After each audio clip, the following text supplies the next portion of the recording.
Previously on Horrible Film Recaps. Oh man, I gotta get this monkey off my back. Hi-oh! I got you something for your special day. Thank you, what is it? It's a birthday card.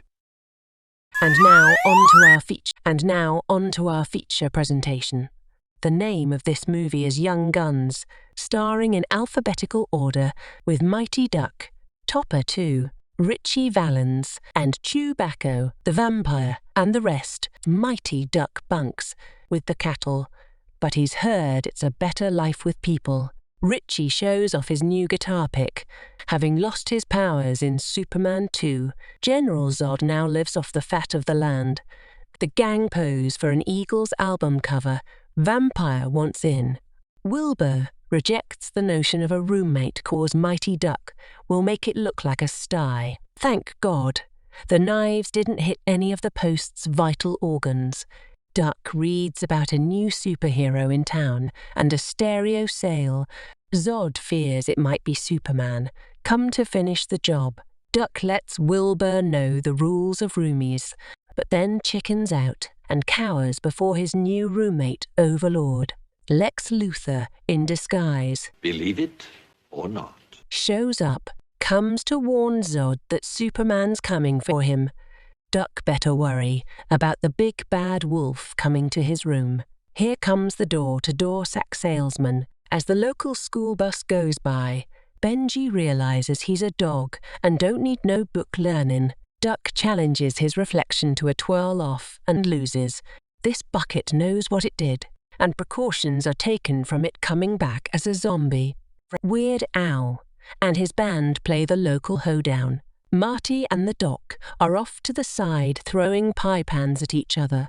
Forgetting he has no powers, General Zod tries to fly and is immediately gunned down. After General Zod's death, Topper consults the book of DC's Secret Origins.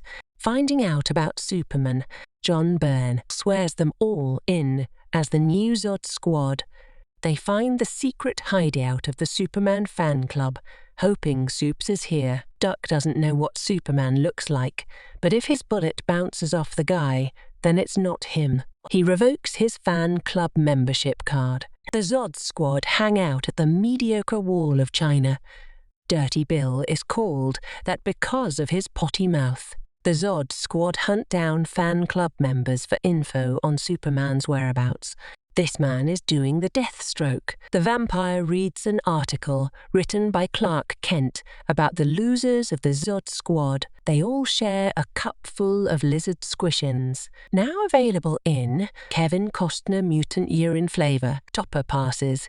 He only drinks 100% freshly squeezed tiger blood. Not actually being aboard the doomed flight, Richie Valens reenacts the plane crash as to ward off the evil spirit of the Big Bopper. God tries to get the vampire's attention, but all he can muster is a puff of smoke. Duck doesn't realize his Superman flew by and stole his gun. This is the one-man YMCA dance.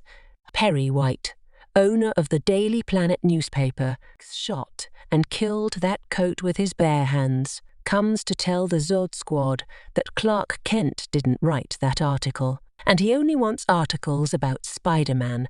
After taking shit from the guys for years, the outhouse takes its anger out on Topper, lover of the Taco Bell menu. Squeezing the ketchup bottle too hard has devastating consequences for Vampire. The only way Mighty Duck can draw out Superman is to disguise himself as the Shadow.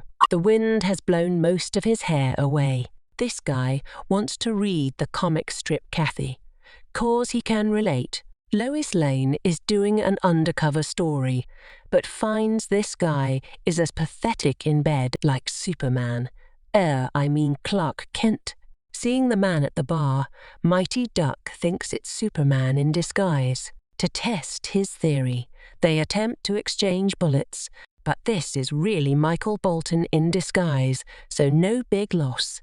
Doing some research, Mighty Duck finds out where Superman lives. In Better Homes and Hideouts magazine, here are a bunch of arses. If bad stuff is about to go down, Benji wants in. They find the stately fortress of solitude and barge in unannounced. Realizing this isn't Superman's house, they decide to leave a bad Yelp review. But oh no, here comes the fan club, and they're about to upset the apple cart. The guy we showed once in this recap tells the Zod Squad that that's actually Lex Luthor's gang. Lex's gang make their intentions vague at best, fearing for its life. His hat jumps out of the bullet's path. That was no gunshot. That was a ghost shark attack. Once in the safety of the second-floor basement, they notice a group of stout men approacheth. Chew, Bacco fears it may be the Comics Code authorities. Canon Division, Lex Luthor shows up as part of his comic ruse to spill some fibbery on the Comics Code. This is how Window Wizards gets you to buy new ones. These are the worst jugglers Cirque du Soleil has. She lets the head of the Comic Code know that there was a ghost shark attack here last week, and they did nothing. All the people outside stop to listen to the upstairs Grateful Dead jam session. Richie Valens comes to save the day, but is shot by the second cousin of both Buddy Holly and the Big Bopper. Richie! This part is historically accurate, except he was in a fridge. This is how Chew Bacco stays cool in the summer. His vest isn't so bulletproof after all. Lex thinks he's gotten away with it, whatever it is, but Mighty Duck damages the only part that Lex likes the most, and Mighty Duck rides off a cliff. This concludes the movie recap.